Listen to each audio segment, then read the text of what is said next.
감사합니다. 오늘은 1년에 제가 한 서너 번씩은 기독교인으로서 또 성경적인 시각을 가지고 세상에 일어나는 사건들을 볼 수 있는 기독교적인 세계관을 갖게 하는 설교를 제가 1년에 몇 차례 한다 했지 않습니까? 오늘은 이 주제를 가지고 그 부분을 조금 다루려고 합니다. 그래 우리가 신앙인들이 세상을 살 때 세상을 사는 것 따로 신앙생활 따로 그렇게 살지 않고 신앙인으로 살면서 세상 속에서 신앙인적인 어떤 해석을 하고 적용하고 살아가는 그 방법을 알아야 진짜 크리스찬이 되는 거거든요. 이분법 되지 않고 그게 필요해서 가끔은 이런 주제를 가지고 설교를 하겠습니다. 지난 시각에 베드로가 이기적인 생각과 이기적인 행동을 했다고 했습니다. 2주 전인데 기억 혹시 나시나요? 베드로 예수님이 내가 곧 십자가에서 죽겠다. 그 다음에 다시 살아나겠다 했더니 베드로가 어떻게 했습니까? 정색을 하면서 그럴 수 없습니다 하고 거의 책망하고 따지듯이 예수님에게 했습니다. 그러자 예수님이 뭐라 하겠습니까? 베드로 너 지금 스승한테 뭐라고 하는 거야? 그렇게 말했지 않았어요. 사탄아 물러가라 그랬어요.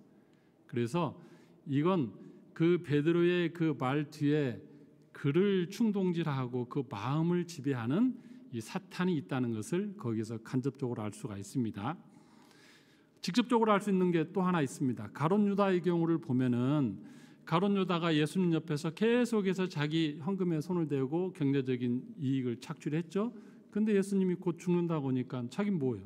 좀 있으면 베드로는 뭐 한 국무총리 될 것 같고 자기는 뭐 한 경제부총리쯤 돼서 지금 이 푼돈이 아니고 목돈을 좀 만지라 생각했는데 그런 여러 가지 생각이 있을 수 있겠죠.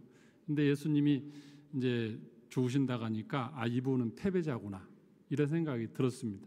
근데 그 예수님과 있을 때에도 그는 자기의 생각으로 뭔가 행동하고 말하는 것 같았지만 그 옆에는 누가 딱 붙어 있었습니까? 사탄이 그 옆에서 그 마음을 계속 조종하고 급기야는 마지막 밤에 최후의 만찬 때 마지막 밤은 어땠습니까? 사탄이 아예 그 속으로 쏙 들어가서 그를 점령하고 그를 조종하는 단계까지 갔다. 그래서 이 세상은 눈에 보이는 이 모든 육체적인 어떤 사회적인 현상 배후에는 영적인 사건이 굉장히 많이 있다 해서 제가 예로 무당이 새를 낳았던 분이 목사 집에 들어오지 못하고 대리자를 통해서 막 계약을 했던 내용들도 설명을 했죠. 이게 우리 눈에 보이는 세상만이 있는 게 아니고 영적인 세상은 늘 있고 우리의 마음밭은 여전히 하나님이 다스리느냐 아니면 사탄이 다스리느냐 이 싸움이 계속해서 벌어지고 있다. 이걸 지난주에 말씀을 드렸어요. 이걸 가지고 오늘 본문으로 또 들어와야 됩니다. 자, 그러면 사단이 베드로고 가룟 유다만 충동질했을까? 이 질문을 또 해야죠. 항상 어떤 질문을 가지고 성경을 보면 새로운 게 또 알아집니다. 심지어는요, 사단이 예수님 옆에까지 왔어. 예수님을 두려워하지도 않아 이것이. 예수님이 40일 금식하고 이렇게 광야에 있을 때 어떻게 했습니까? 짠 나타나가지고 너무 굶주린 예수님에게 이 돌이 좀 떡이 되게 해서 먹어라. 그러면 되는데 왜 굶어? 했더니 예수님이 사람이 떡으로 살 게 아니고 하나님 말씀으로 산다 하고 딱 물리쳤죠. 그러니까 센데 하고 사단이 두 번째 또 문제를 딱 냈어요. 성전에서 뛰어내리면 어때? 지금 메시아로 왔는데 아무도 당신을 앞으로 메시아로 인정 안 해. 근데 성전에서 딱 뛰어내릴 때 그 천사가 딱 당신을 잡아서 살리면 한 방에 메시아의 지위를 차지하고 왕의 왕이 되고 얼마나 이 공생애가 편할 거야. 한번 해봐 했더니 예수님이 안 해요. 또 세 번째 시험이 뭡니까? 나한테 절하면 이 천하만국의 권세 그거 내가 지금 그 대리 통치하고 있는데 그거 다 줄 테니까 그렇게 어렵게 살지 말고 그냥 우리 계약서 한번 쓰고 절 한번 하고 끝냅시다. 어렵게 그걸 또 할 필요 없잖아요. 했더니 예수님이 뭐라고 합니까? 하나님만 경배하라. 딱 물리쳤어요. 그러니까는 이 영적인 사건은 예수님 옆에서도 사탄이 와서 계속 꼬드겼다니까요. 두 제자는 넘어갔지만 예수님은 다 물리치셨다. 그 차이가 있는 거죠. 그러면 성경을 가면 수많은 그 사탄의 그 공략이 성경에 다 드러나요. 그걸 다 할 수가 없죠. 그냥 그러면 첫 번째 시발점만 한번 보겠습니다. 첫 번째 시발점에 사탄이 어떻게 사람의 생각과 마음을 지배해서 충동질했는가? 그건 그냥 우리가 창세기 3장 보면 돼요. 창세기 3장 4절. 인간의 모든 사건의 시작은 여기서 나오니까 한번 보겠습니다. 뱀이 여자에게 이르되 너희가 결코 죽지 아니하리라. 여기는 뱀이라고 있고 뭘로 해석해야 돼요? 사탄이라고 해석해야 돼요. 영적인 거로. 자, 너희가 그것을 먹는 날에는 너희 눈이 밝아져 하나님과 같이 되어 선악을 알 줄 하나님이 아심이라. 하나님과 같이 되리라 그랬어요. 아담과 하와의 신분은 지금 뭡니까? 피조물의 신분이고 에덴 동산에서 관리자예요. 하나님이 그 모든 걸 창조하시고 주인이라면 아담과 하와는 관리인이에요. 관리인. 근데 와서 뭘 충동질합니까? 너도 하나님처럼 될 수 있어. 왜 너 그 정도 신분에 있어? 하나님 봐봐. 하나님 어떻게 지금 계셔? 모든 천지 만물이 하나님께 찬양하지, 경배하지, 여기에 주인이시지. 다 한데 저 선악과 있잖아. 저 선악과 먹으면 너도 그렇게 된다니까? 뭘 충동질했습니까? 아담과 하와에게 이기심을, 너도 하나님처럼 될 수 있다는 이기심을 딱 하고 집어넣었어요. 그러자 그때 아담과 하와가 선악과를 보자 어떻습니까? 6절. 여자가 그 나무를 본즉 먹음직하고 보암직하고 지혜롭게 할 만큼 탐스럽다. 벌써 이기심으로 딱 차가지고 그래 저건 먹으면 나도 하나님처럼 될 수 있지. 그 이기심이 발동하는 순간 범죄하고 사망이 그에게 온 거죠. 그러니까 인간의 역사를 볼 때 이 이기심이라는 단어를 가지고 역사를 해석하면 다 해결돼요. 이기심이라는 단어로 인류의 문명도, 지금 일어나는 각 국가 간의 그 전쟁하는 이 것도, 미국의 이 트럼프가 지금 하는 행동도 미국 자국 우선 이기주의잖아요. 러시아는 왜 우크라이나 침공했어요? 자국 이기심이잖아요. 다 이기심으로 모든 전쟁이 되는 거예요. 어쨌든 이 이기심이라는 단어를 가지고 해석하면 역사가 해석되고, 그 이기심의 반론은 어디에서 왔다? 사탄으로부터 왔다. 그리고 그 이기심에 지배당하는 모든 인류는 그 이기심을 가지고 치고받고 싸우면서 지금 가는 게 세상이에요. 자, 이 이기심이라는 단어를 가지고 이제 이 한국 사회의 단면을 한번 보겠습니다. 왜냐하면 해석하고 그 속에 살아가는 우리가 어떻게 기독교인으로 살아야 되는지 자리매김을 할 수 있기 때문입니다. 가장 눈에 띄는 거, 요즘 뉴스만 틀면 뭐 나와요? 정치 뉴스.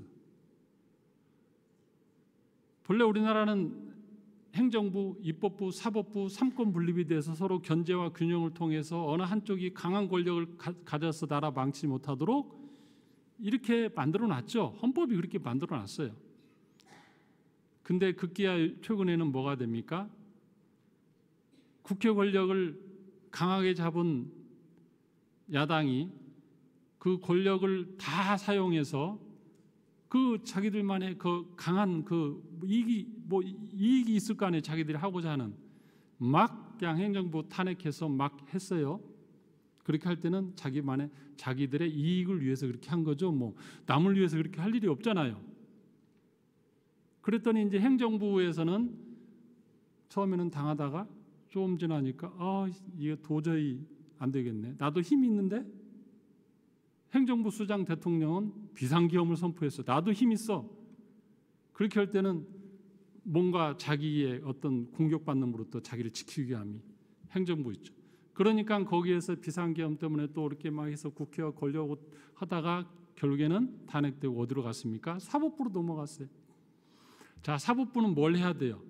사법부의 기능은 입법부하고 행정부하고 싸움 나면 심판해서 야, 법으로 보면 네가 잘못했어, 네가 잘못했어, 이렇게 법리 논리를 가지고 그거를 잘 정리해서 싹 가라앉히는 게 심판 역할을 하는 게 사법부인데, 요즘 가만히 보면은 사법부도 줄 섰어. 이쪽으로 쓸지 저쪽으로 쓸지 이념으로 쓰고, 어느 쪽에 센 곳으로 서야 내가 다음에 뭐라도 한 자리 할까, 이런 식으로 하니까 아니, 심판하라고 세우는 사법부가 손수가 돼서 다 이쪽으로 뛸래. 이렇게 해가지고 온 지금 나라가 이 시끌시끌하잖아요. 결국 여기도 가만히 보면 입법부의 이기심, 행정부 수장의 이기심, 사법부의 이기심이 딱 들어가가지고 서로 견제와 균형이 없어요. 극단적인 이기심만 다 남아서 지금 난무해요. 그게 지금 현상이죠. 경제를 한번 보겠습니다.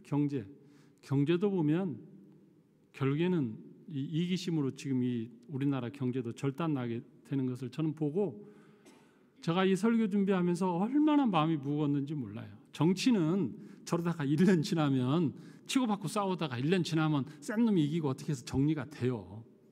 근데 경제는 어떻게 할 건가? 경제. 이기심이라는 단어를 가지고 경제를 보면요, 경제의 뿌리부터 지금까지 다 보입니다.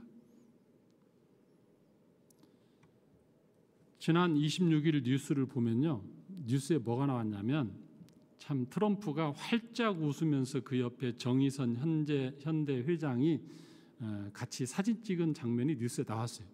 불과 한 26일이니까 4일 전이죠. 무슨 사진입니까? 백악관에 가서 정의선 회장이 앞으로 현대차 그룹이 여기에서 210억 달러를 투자하겠다. 투자 발표를 했어요. 우리나라 돈으로 보면 31억이래요. 31억. 그러니까 트럼프가 그냥 기분이 좋아가지고 얼마나 막 사진을 크게 찍고 막 환영하고 막 하는지, 그게 그냥 좋은 일이다, 우리가 뭐 미국 가서 돈 벌어 오나 보다, 그렇게 생각할 수 있죠. 근데 좀 더 자세히 봐야 돼요. 그 다음 뉴스가 뭐냐면, 두 번째 뉴스가 현대제철이 미국의 제철소를 건립하겠대. 미국에. 그래서 8.5조를 투자하겠대요. 자동차만 가는 게 아니고 그 중에 하나 이 제철소도 8.5조를 투자해서 미국의 현대제철소를 세우겠다. 그러면 이제 고개를 좀 갸우뚱해야 돼요. 아니, 왜 한국에서 멀쩡한 제철회사 공장 놔두고 미국 가서 세워? 한국이 손매도 야무지고 인건비도 미국보다 싸고, 여기서 제철 생산하면 한국에서 경제도 돌아가고 참 좋은데 왜 갑자기 미국으로 가? 이렇게 생각해야 돼요. 근데 그 전 뉴스, 불과 한 2, 3주 전 뉴스를 보면 무슨 사건이 있었습니까? 지금 다 뉴스를 안 보고 다 성경을 너무 열심히 봐서 거기에 보면 현대제철 공장 폐쇄, 그 뉴스가 불과 3주 전에 나왔어요. 현대제철 당진 공장 폐쇄한다.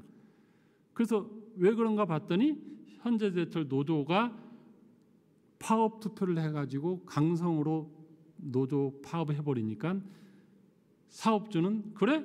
나는 폐쇄. 너 출근하지 마. 나 월급 못 주겠어. 그렇게 간 거예요.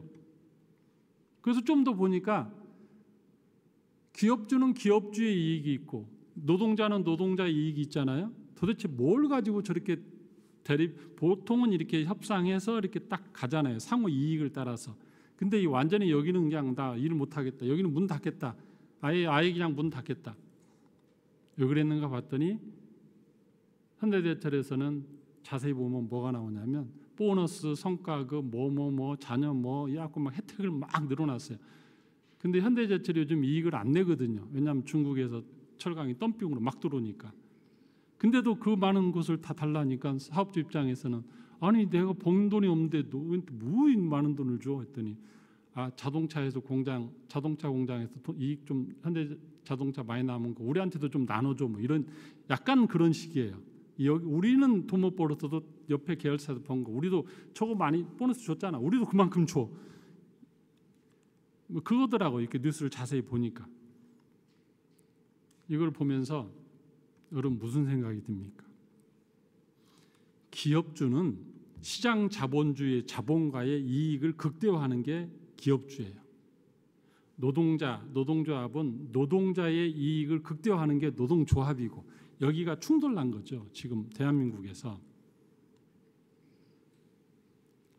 그러니까 그 사업주 입장에서는 주판을 튕기죠. 딱딱딱딱 튕겼는데 한국에서 더 이상 철강 생산에서는 앞으로 미래가 없네. 돈 남을 게 없네. 노조는 계속해서 돈 더 달라고 하고 자본을 투입하는데 노동력이 저렇게 비싸면 뭐 남는 게 없지. 그런데 그 즈음에 미국에서는 또 트럼프가 딱 나와가지고 관세를 막 25% 때리네, 45% 때리네 막 하니까 얼라? 옛날에는 우리가 여기 만들어서 일본으로 미국으로 가면 10% 남았는데 25% 관세 때리면 말이 안 되는데 여기서 생산해서, 그래갖고 저쪽을 깨우뚱하는 거죠. 미국에서는 또 당근을 주는 거죠. 여기 오면 우리가 인건비는 좀 비싸, 그건 인정해. 그리고 우리나라 사람들이 손이 젓가락을 안 들어서 손이 포크만 써서 좀 두꺼워. 그래서 좀 잘 못 만든, 인정해. 근데 전기값 싸게 해주고 세금 다 깎아주고 공장 등 다 해줄 테니까 이리 와. 너 나라에서 만들어서 오면 관세로 계속 두드러 맞을 거야. 그러니까 기업주 입장에서는 어떻게 합니까? 여러분이라면 어떻게 하겠어요? 좀 울고 싶은데 노조가 와서 뺨 때린 거잖아요. 옳거니 하고 그냥 나 이제 문 닫고 이제 앞으로 아예 공장 가동 중단하고 한 달 중단. 이제 그 다음부터는 한 달 중단한다고 아예 그냥 선언했더라고요. 폐쇄 정도가 아니고. 어디로 간다? 미국으로 가겠다는 거예요. 그 뉴스를 보면서 이게 대한민국의 제조업의 몰락의 시작이구나. 이제 그걸 봐야죠. 제조업 몰락의 시작이. 우리가 미국과 유럽의 독일의 제조업이 망가진 것 보고 아이고 저것도 별거 아닌 요즘 그러고 있었는데 우리가 지금 따라가고 있다니까요. 어떻게 할 거예요? 제조업이 무너지면. 얼마 전에 삼성 휘청휘청 한다고 난리 났었던 게 엊그제 같은데, 좀 지나니까 롯데 그룹이 부도날 수도 있다 해가지고 롯데 타워를 매각하네 어찌네, 유통을 파네 어찌네 막 그런 뉴스가 왔는데, 그러면 대한민국에 현대가 휘청거리고, 아니 삼성 휘청거리고 롯데가 그러고 이제는 현대까지 한국에서 못 버티겠다 하고 떠나면 자본가와 기업주는요 무조건 이익 찾아가는 거예요. 그게 생리니까. 그건 회사의 생리예요. 여러분, 그러면 제철만 떠납니까? 아까 여기 보면 210억 달러 31조 투자하면은 자동차 회사가 거기 만들면 이제는 한국에서 만들어 봐야 타산이 안 맞는다는 거잖아요. 그러면 조지아주에 가서 만들겠다는 거잖아요. 그러면 울산의 현대자동차 생산량 급감할 테고, 대한민국에서 가장 GDP가 높은 데 중에 급여가 세고 그 시민 그 돈이 센 데가 울산이에요. 왜냐하면 거기에 있는 현대자동차와 그 주변의 하청업체들이 있으니까 거기가 제일 급료가 세죠. 서서히 떠나면 여러분 대한민국이 어떻게 되냐고요. 그러면 대한민국 기업이 떠났는데 한국에 와 있는 GM 자동차가 남아 있겠어요? 그 사람들은 벌써부터 공장 몇 개, 군산 공장 닫고 문 닫기 시작하고 겨우 몇 개 부산하고 부평 남겨놨는데 이것도 좀만 딱 두 판을 튕기면 이제 떠날 준비하죠. 아니 대한민국 기업 현대가 떠나는데 GM이 안 떠나겠어요?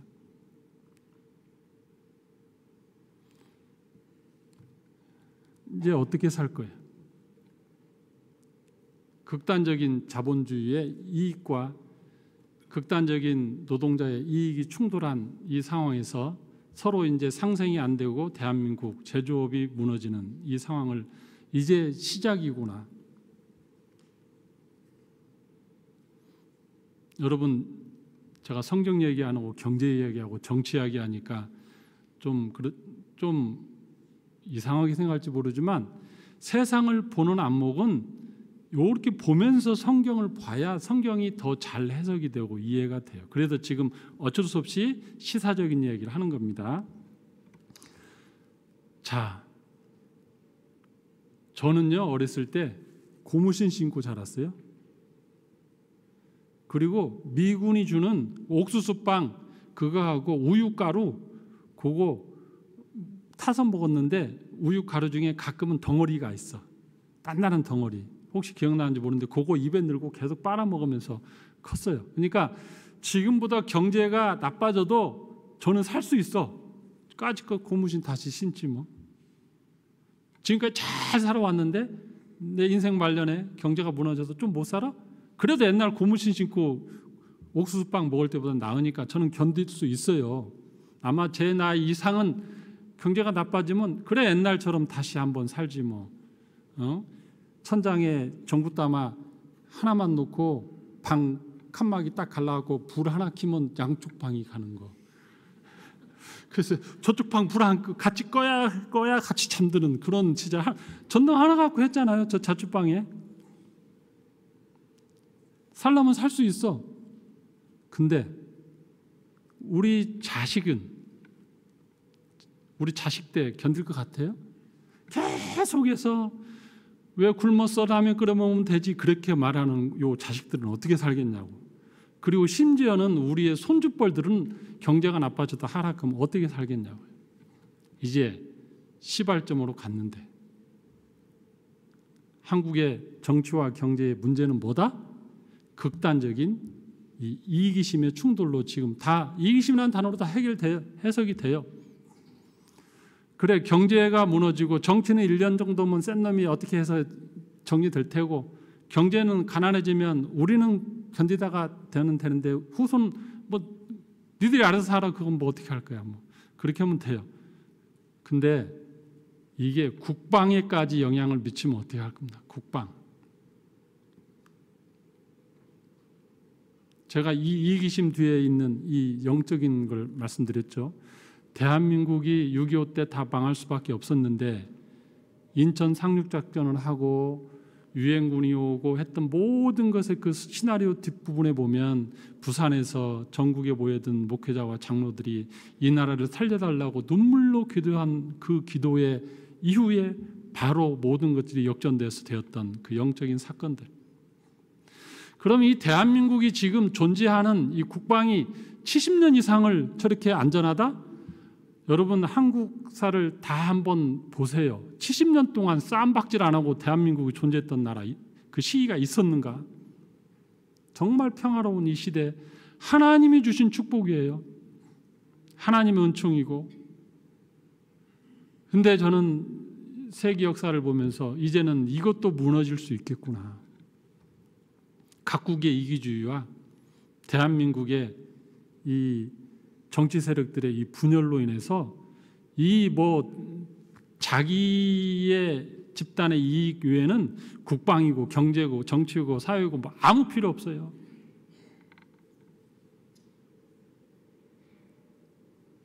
저는 정치가 무너지는 것, 경제가 무너지는 것은 속상하지만 오케이. 근데 이 극단 이기주의로 인해서 대한민국이 이렇게 간다면 하나님이 보호의 손을 걷어버리면 하나님의 은총이 사라지면 어떻게 될 것인가? 저는 이게 더 걱정인 거예요.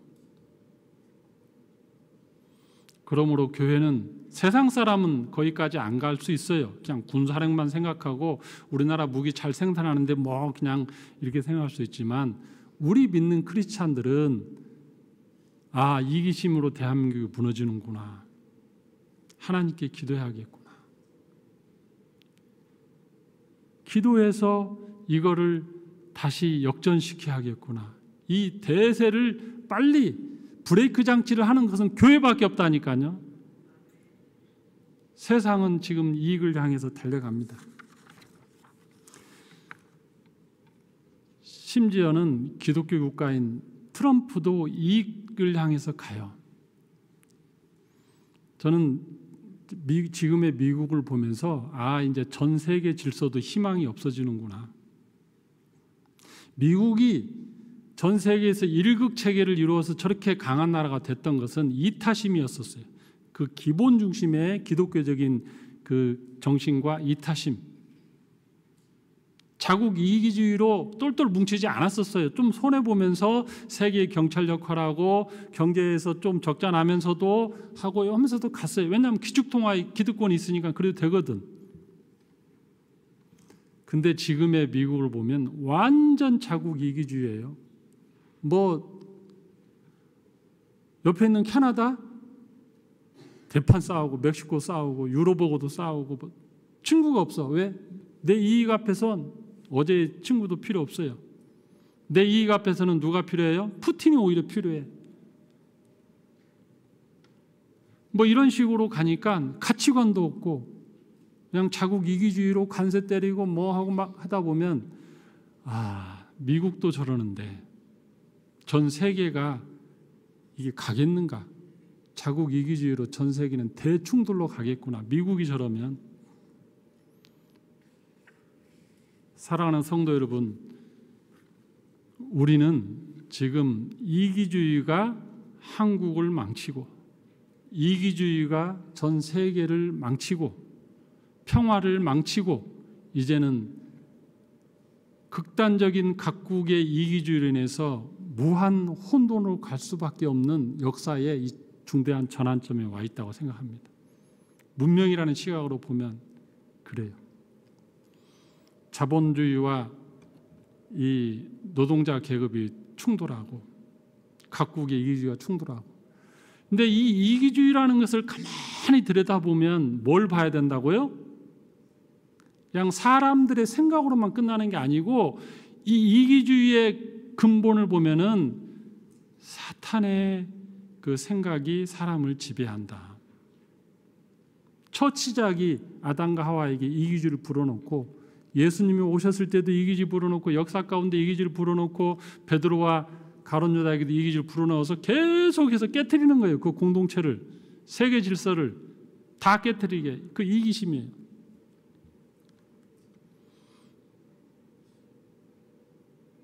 오늘 성경을 보면서 우리는 또 세상을 보면서 도대체 이 세상이 어떻게 돌아가는 거야? 이기심이라는 단어를 가지고 보면 세상의 전쟁도, 세상의 무역 질서도, 우리나라의 정치도, 경제도, 국방도 다 그 이기심 하나로 다 설명이 돼요. 이타심이 사라지는 이 세상. 근데 기독교의 중심은 뭡니까? 이타심이었어요. 예수님의 정신도 이타심이었고 원수를 사랑하는 거였고 내가 죽는 거였고 내가 희생해서 남을 살리는 거였고 그건 다음 시간에 제가 할 겁니다. 우리 크리스찬들인 세상을 보면서 세상은 이렇게 가도 이제는 뭘 해야 되느냐? 영적인 활동을 해야 돼요. 영적으로 이것을 바로잡고자 하는 그 노력을 해야 돼요. 이제는 해석이 됐죠? 관찰을 했고 해석이 됐어요. 이건 이기심으로 세가 망하고 있구나. 그 배후에는 하나님의 사랑은 빠지고 집단적인 그 이익을 위하는 사탄의 그 괴의가 숨어 있구나. 여러분 하나님 말씀 하나 보겠습니다. 에베소서 6장 11절. 6장 11절입니다. 에베소서 6장 11절 12절 같이 한번 읽겠습니다. 시작. 마귀의 관계를 능히 대적하기 위하여 하나님의 전신갑주를 입으라. 우리의 싸움은 혈과 육을 상대하는 것이 아니요 통치자들과 권세들과 이 어둠의 세상 주관자들과 하늘에 있는 악한 영들을 상대함이라. 이 세상은 점점점 더 하늘의 악한 영에 의해서 강력한 지배를 받고 있고 인간들에게는 이기심을 불어넣어서 세상은 종말로 갈 수밖에 없는 게 세상의 기독교적인 시각이에요. 우리는 뭘 해야 됩니까? 세상이 이기심으로 타락하지 않게 기도하고 하나님 앞에 간구하고 하나님의 사랑의 법칙이, 하나님의 이타심의 법칙이, 하나님의 이 질서가 무너지지 않기 위해서 기도해야 돼요. 기도해서 뭐 바뀌지 않는다고요? 기도하면 뭐 어떻게 이게 바뀌어? 기도하는데 어떻게 저 남과 북의 대치가 바뀌고, 기도해서 내가 기도한다고 뭐 팔레스타인 전쟁이 끝죠? 내가 기도한다고 러시아 우크라이나 전쟁이 끝죠? 아니요. 기도는 강력한 힘이 있습니다. 이 말씀 하나 드리고 설교 마치겠습니다. 존 패튼이라는 스코틀랜드 선교사님이 있었습니다. 이분이 지금의 솔로몬 제도 그 바누아투라는 그 지역에서 선교를 했는데, 어느 섬이든지 간에 샤머니즘이 있습니다. 그 지역에 추장이 있고, 추장이 곧 샤머니즘 장이고 정치의 장이잖아요. 역사를 보면 다 그래요. 근데 이분이 와서 하나님을 전파하고 뭐 이렇게 하니까 추장이 딱 볼 때 강력한 자기를 대항 세력이네? 어떻게 해야 돼요? 거기에서 종교적인 충돌로 저 선교사를 죽여야겠다 하고 마음 먹고, 바누아투 그 섬 추장이 한밤중에 자기 동료 몇 명 데리고 횃불 들고 집을 에워싸기 시작했어요. 그리고 저 선교사를 오늘 밤에 불태워서 죽이겠다. 문을 다 밖에서 삥 둘러서 막 그러려던 참에, 불을 막 지르려던 참인데 갑자기 하늘에서 밝은 빛이 팍 하고 땅에 떨어집니다. 그리고 그 집 주위를 거대한 거인 같은 천사들이 둘러싸기 시작합니다. 갑자기 그 밝은 빛과 그 하나님의 그 거룩한 그 모습 앞에 기겁을 하고 도망갑니다. 어느 정도 세월이 지나서 그 추장이 회심하는 계기가 있었어요. 그리고 그 섬이 다 선교사의 하나님 말씀을 배우기 시작했습니다. 이제 이 존 패튼 선교사님이 스코틀랜드로 돌아갔습니다. 가서 그 섬에서 이런 놀라운 일이 있었고 그 섬 추장도 믿고 사람들이 다 예수 믿게 됐습니다 하고 보고를 했어요. 그리고 그때 추장에게 제가 물었으면 당신은 왜 예수 믿게 됐냐 했더니 그날 밤 그 사건 이야기를 했습니다 하고 보고를 했어요. 교회 가서. 그랬더니 그 교회에 선교회 몇 분이 그날이 언제예요? 그 교회에서는 이 선교사님을 위해서 시간을 정해놓고 계속 중보기도를 했었습니다. 근데 놀라운 건 그날 그 시각에 중보기도팀이 기도를 하고 있었다는 것이고 그 천사의 수하고 중보기도자의 수가 똑같았다는 거예요. 여러분, 이게 우연의 일치입니까? 기도로 세상을 바꿀 수 있습니다. 영적인 전투의 현장에 사단이 우리 마음을 지배하고 우리 생각을 지배해서 무기력하게 할 때에 아니다! 우리는 영적으로 주 예수의 이름으로 우리는 이길 수 있다. 혈과 육의 싸움이 아니다. 이건 영의 싸움이다. 대한민국의 문제는 그냥 정치의 문제고 경제의 문제고 국방의 문제인 것처럼 보이지만 하나님이 다스리는 이 세상은 영적인 힘이 더 세다. 나라를 위해서 기도하시길 바랍니다. 기도하겠습니다. 하나님 아버지, 감사합니다. 이 세상에 수많은 이기심과 이기주의, 극단적인 이기심이 부딪혀서 정치도 엉망이 되고 경제도 엉망이 되고 국방도 엉망이 되고 전 세계의 평화도 없어지고 이 모든 혼돈의 무질서 가운데 저희가 들어가는 것을 바라봅니다. 인류의 미래가 어떻게 될지, 대한민국의 미래가 어떻게 될지 참 걱정스러운 상황들을 바라볼 때에 그 중심에는 이 이기심이라는 단어가 있다는 것을 우리가 성경적인 지혜를 통해서 알게 하시니 감사합니다. 그 이기심 뒤에는 사람의 마음을 지배하는 마귀의 계계가 있다는 것을 알게 하시니 참으로 감사합니다. 하나님 아버지, 우리 주님처럼 그 마귀의 계계를 대적하여 물리치는 저희들 되게 하여 주시옵소서. 하나님의 말씀으로 물리치게 하여 주시고 오직 주님만을 경배하며 물리치는 저희들 되게 하여 주시옵소서. 이 나라를 불쌍히 여기시고 전 세계의 각국의 전쟁에 터마다 죽어가는 그 군인들, 민간인들의 그 희생을 주여 긍휼히 여기어 주시옵소서. 다시 한번 하나님의 통치하심과 예수 그리스도의 사랑과 이타심이 이 세상을 다스리게 하여 주시옵소서. 그러기 위해서 그 모든 일을 앞서서 행하는 저 미국이 타락하지 않게 하여 주시옵소서. 예수님의 이름으로 기도하였습니다. 아멘.